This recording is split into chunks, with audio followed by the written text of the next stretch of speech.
station, Houston. Are you ready for the event? Houston, this is station. We are ready for the event. Copy that. KARE-TV. This is Mission Control, Houston. Please call station for a voice check.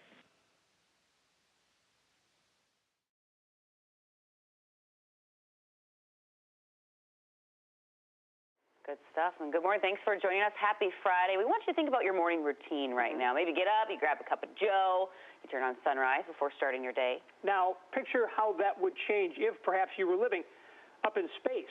Since Minnesota astronaut Mark Vande Hei arrived on board the International Space Station some 2 months ago, life has been one wild ride. Consider the BSM and St. John's grad has already conducted not one, but 2 spacewalks. He's part of a 5-person expedition stationed at the ISS right now, and this morning we have the pleasure of talking to him live from space. Good morning, Mark.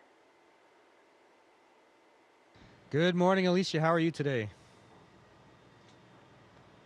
I'm doing great. First of all, we're so thrilled that you're talking to us right now from space. I'm kind of geeking out.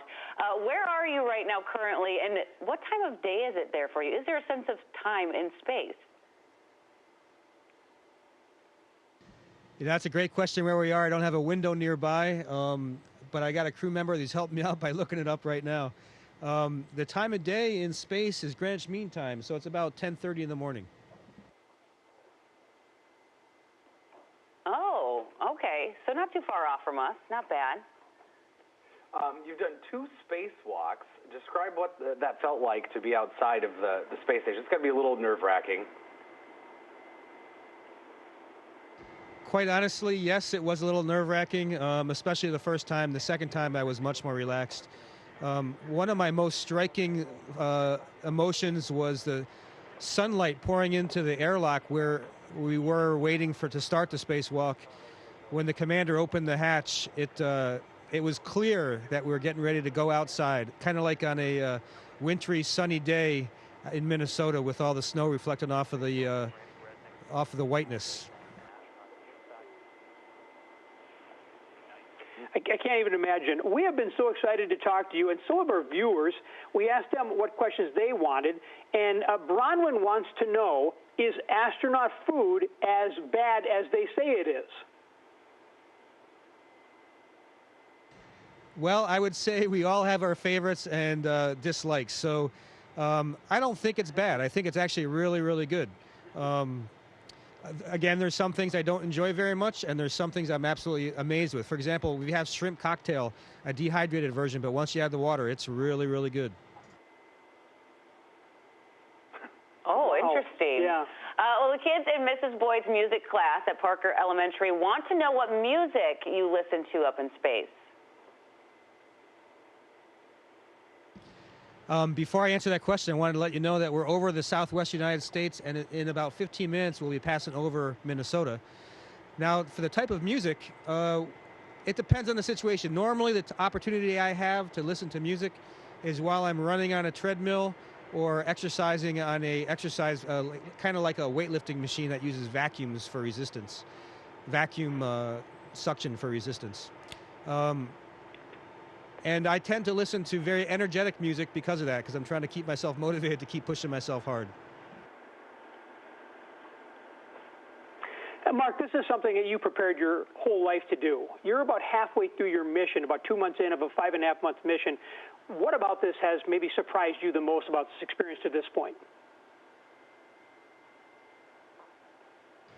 A couple things I would say, looking out the window and seeing the blackness of space as opposed to a sunlit Earth, and how thin the atmosphere looks relative to the size of the Earth. It's really striking how fragile and delicate life on Earth seems when you see it from the perspective of 250 miles up.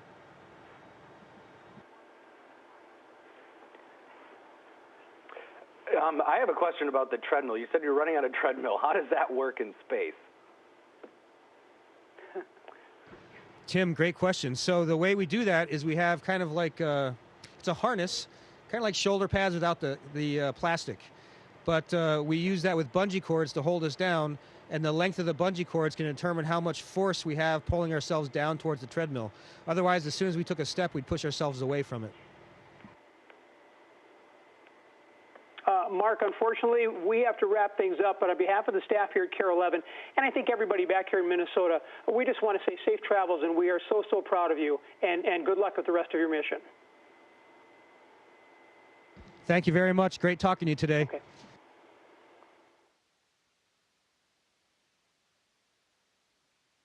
Station, this is Houston ACR.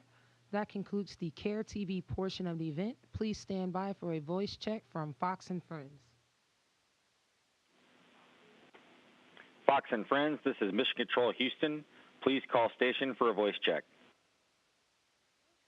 Donation for media purposes from the Latino Victory Fund, the group behind the ad. To qualify as an in-kind donation, the candidate or campaign must request or suggest it.